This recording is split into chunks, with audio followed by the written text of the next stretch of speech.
ప్రస్తుత రోజుల్లో జుట్టు రాలిపోవడం అనేది సర్వసాధారణంగా మారిపోయింది కదండి ఫ్రెండ్స్. ఇంకా చెప్పాలి అంటే 40 ఏళ్ళు పైబడితే చాలు చాలా మందికి బట్టతల కూడా వచ్చేస్తుంది. అతి ముఖ్యంగా ప్రస్తుత రోజుల్లో చాలా మంది ఫేస్ చేస్తున్న ప్రాబ్లం వైట్ హెయిర్. చిన్న వయసులోనే జుట్టు తెల్లగా అయిపోవడం వంటి సమస్యలతో మనలో చాలా మంది బాధపడుతున్నారు ఫ్రెండ్స్. ఇవే కాకుండా స్ప్లిట్ ఎండ్స్, డ్రై హెయిర్, ఇలా హెయిర్ కి సంబంధించిన ఎన్నో రకాల ప్రాబ్లమ్స్ ని మనలో ఎంతో మంది ఫేస్ చేస్తున్నారు ఫ్రెండ్స్. హెయిర్ ఫాల్ అవడం వల్ల మనలో ఉన్న కాన్ఫిడెన్స్ కూడా చాలా వరకు పడిపోతుంది కదా. అయితే వీటికి మెయిన్ రీజన్స్ చెప్పాలి అంటే pollution, proper intake of food లేకపోవడం, ఎస్పెషల్ గా సరిగా నిద్ర లేకపోవడం వంటివి కూడా రీజన్స్ గా చెప్పొచ్చండి. సో ఈ హెయిర్ ప్రాబ్లమ్స్ అన్నిటికీ కూడా చెక్ పెడుతూ మేమైతే ఈ వీడియోలో మీతో ఒక హెయిర్ ఆయిల్ ని షేర్ చేసుకోబోతున్నామండి ఫ్రెండ్స్. ఇప్పుడు నేను చెప్పబోయే హెయిర్ ఆయిల్ లో యూజ్ చేసిన ఇంగ్రీడియంట్స్ అన్ని కూడా కంప్లీట్లీ న్యాచురల్ అండి. యూజ్ చేసిన ఇంగ్రీడియంట్స్ అన్ని కూడా కంప్లీట్లీ న్యాచురల్ కాబట్టి హెయిర్ కి ఎలాంటి హామ్ ఉండదండి ఫ్రెండ్స్. ఇంకా చెప్పాలి అంటే ఈ ఆయిల్ లో యూజ్ చేసిన ఇంగ్రీడియంట్స్ అన్ని కూడా మనకి హెయిర్ ఫాల్ ని తగ్గిస్తాయండి, హెయిర్ గ్రోత్ ని బాగా ప్రమోట్ చేస్తాయి. ఎస్పెషల్ గా వైట్ హెయిర్ తో బాధపడుతున్న వారికి ఈ హెయిర్ ఆయిల్ చాలా బాగా యూజ్ అవుతుందండి ఫ్రెండ్స్. మనం ఈ హెయిర్ ఆయిల్ ని ఓపిక్ గా ఒక్కసారి ప్రిపేర్ చేసి పెట్టుకుంటే 2 to 3 months అనేది మనం హెయిర్ ఆయిల్ ని హ్యాపీగా స్టోర్ కూడా చేసుకోవచ్చండి. సో ఫ్రెండ్స్, ఈ హెయిర్ ఆయిల్ ని ఏ విధంగా ప్రిపేర్ చేసుకోవాలి, ప్రిపేర్ చేసుకోవడానికి ఏమేమి ఇంగ్రీడియంట్స్ యూజ్ చేయాలి, ఈ హెయిర్ ఆయిల్ అసలు ఎలా యూజ్ చేసుకోవాలి అనే విషయాలని ఈ వీడియోలో మనం తెలుసుకుందామండి ఫ్రెండ్స్. వీడియోలోకి వెళ్లే ముందు మీరు ఇప్పటి వరకు మన ఛానల్ ని సబ్స్క్రైబ్ చేసుకోకపోతే వెంటనే సబ్స్క్రైబ్ చేసుకోండి. సబ్స్క్రైబ్ చేయడంతో పాటు పక్కనే ఉన్న గంట సింబల్ లో ఆల్ అప్డేట్స్ మీద క్లిక్ చేయండి. సో ఇంకా విషయంలోకి వెళ్దాం. ఈ హెయిర్ ఆయిల్ ని ప్రిపేర్ చేసుకోవడానికి ఇక్కడ మనం 1 tablespoon వరకు మెంతులు తీసుకుంటున్నామండి. సో ఈ మెంతులు ఏంటంటే మనకి హెయిర్ ని స్ట్రెంథెన్ చేయడానికి, హెయిర్ ని స్మూతెన్ చేయడానికి కూడా మెంతులు బాగా యూజ్ అవుతాయండి. డాండ్రఫ్ తో ఇబ్బందులు ఫేస్ చేస్తున్న వారికి కూడా మెంతులు చాలా బెస్ట్ ఆప్షన్ అని చెప్పొచ్చండి. అలాగే ఎక్కువగా స్ట్రెస్ ఫేస్ చేసే వాళ్ళకి కూడా తలంతా వేడిగా అయిపోతుంటుంది కదా, అలాంటి వాళ్ళు ఇలా హెయిర్ కి మెంతులు యూజ్ చేయడం వల్ల చాలా చలవ చేస్తుంది. అదే విధంగా హెడ్ ఏక్ వంటి సమస్యల నుంచి కూడా బయటపడొచ్చండి. ఎస్పెషల్ గా ఈ ఫెనుగ్రీక్ సీడ్స్ లో ఉన్న ఇంకొక బెస్ట్ ప్రాపర్టీ ఏంటంటే మన హెయిర్ రీగ్రోత్ కి కూడా మెంతులు చాలా బాగా యూజ్ అవుతాయండి.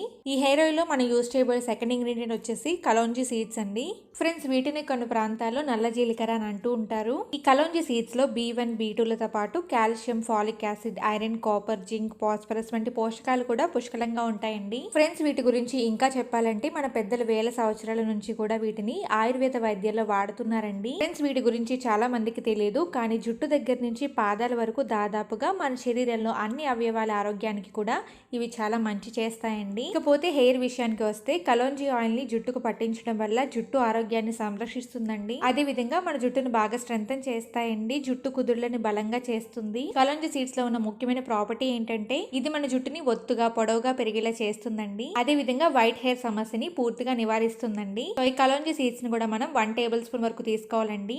ఇప్పుడు ఒక మిక్సీ జార్ తీసుకుని అందులో 1 tablespoon మెంతులు, 1 tablespoon కలోంజీ సీడ్స్ యాడ్ చేసుకుని ఇలా ఫైన్ పౌడర్ లాగా ప్రిపేర్ చేసుకుని పక్కన పెట్టుకోండి ఫ్రెండ్స్. మీరు కావాలి అనుకుంటే ఈ పౌడర్ ని కొద్దిగా ఎక్కువ క్వాంటిటీలు కూడా ప్రిపేర్ చేసుకోవచ్చండి, ఎందుకంటే మనం ఇందులో వాటర్ ని యాడ్ చేయడం లేదు కదా. సో ఇలా ఫైన్ పౌడర్ లాగా ప్రిపేర్ చేసుకుని పక్కన పెట్టుకోండి.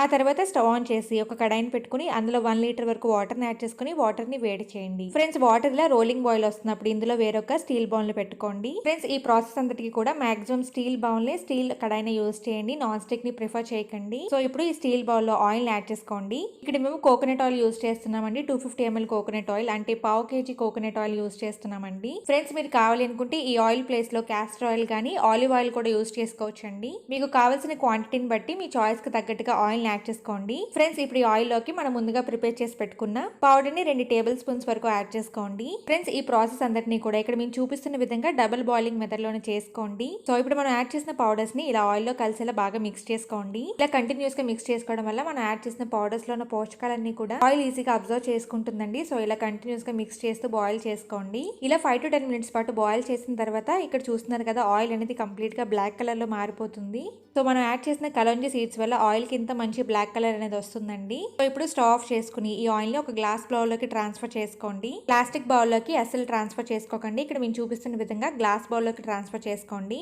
సో ఇప్పుడు మూత పెట్టి ఈ ఆయిల్ అంతా కూడా రూమ్ టెంపరేచర్ కి వచ్చేంత వరకు పక్కన పెట్టి అలా వదిలేసేయండి. ఆయిల్ మంచిగా రూమ్ టెంపరేచర్ కి వచ్చిన తర్వాత ఒక స్ట్రైనర్ సహాయంతో ఇలా ఒక గ్లాస్ బాటిల్ లోకి ఆయిల్ అంతటిని కూడా ఫిల్టర్ చేసుకోండి. ఆయిల్ ని ఇలా గ్లాస్ బాటిల్ లోకి ట్రాన్స్ఫర్ చేసుకున్న తర్వాత ఈ ఆయిల్ ని 5 to 6 days సన్లైట్ లో పెట్టుకోండి. ఇలా ఆయిల్ ని సన్లైట్ లో పెట్టడం వల్ల మనకి ఏంటంటే ఆయిల్ డ్యూరేషన్ అనేది పెరుగుతుందండి, మనకు తొందరగా ఆయిల్ పాడవకుండా ఉంటుంది. సో మాక్సిమం 5 to 6 days ఈ ఆయిల్ ని సన్లైట్ లో పెట్టడానికి ట్రై చేయండి ఫ్రెండ్స్. మనం ఈ ఆయిల్ ని వీక్లీ ట్వైస్ అంటే 2 సార్లు కానీ 3 సార్లు కానీ యూజ్ చేయాలండి డెఫినెట్ గా. సో అప్పుడే మనకి బెస్ట్ రిజల్ట్స్ అనేవి కనిపిస్తాయండి. మీకున్న హెయిర్ కి తగ్గట్టుగా ఆయిల్ తీసుకుని స్కాల్ప్ పైన ఫింగర్స్ తో మసాజ్ చేసుకుంటూ అప్లై చేసుకోండి. ఇలా చేయడం వల్ల మనకి చాలా రిలాక్సింగ్ గా అనిపిస్తుంది. అలాగే బ్లడ్ సర్క్యులేషన్ బాగా అవడం వల్ల హెయిర్ గ్రోత్కి కూడా బాగా యూజ్ అవుతుందండి. సో ఫాస్ట్గా అప్లై చేసుకోకుండా హెయిర్కి ఇలా మసాజ్ చేస్తూ అప్లై చేసుకోవడం వల్ల రిజల్ట్స్ అనేవి తొందరగా కనబడతాయండి. ఫ్రెండ్స్, ఈ ఆయిల్ని పెద్దవాళ్ళే కాదండి, చిన్నపిల్లలకి కూడా యూజ్ చేయొచ్చు. మనం అన్నీ కూడా న్యాచురల్ ఇంగ్రీడియంట్స్ యూజ్ చేస్తాం కాబట్టి ఎలాంటి హామ్ అనేది ఉండదండి. సో ఈ కలోంజీ ఆయిల్ వల్ల హెయిర్ ఫాల్ రెడ్యూస్ అవుతుంది. అదేవిధంగా వైట్ హెయిర్ సమస్య నుంచి కూడా బయటపడొచ్చండి. సో ఫ్రెండ్స్, డెఫినెట్గా హెయిర్ ఆయిల్ని ట్రై చేయండి. సో ఫ్రెండ్స్, ఇదండి ఇవాల్టి యూస్ఫుల్ హోమ్ రెమెడీ. ఈ న్యాచురల్ రెమెడీ మీకు నచ్చితే ఈ వీడియోని లైక్ చేయడం అస్సలు మర్చిపోకండి. అలాగే మరిన్ని ఇలాంటి న్యాచురల్ హోమ్ రెమెడీస్ కోసం ఇప్పుడే మన ఛానల్ని సబ్స్క్రైబ్ చేసుకోండి. సబ్స్క్రైబ్ చేయడంతో పాటు పక్కనే ఉన్న గంట సింబల్లో ఆల్ అప్డేట్స్ మీద క్లిక్ చేయండి. Thank you.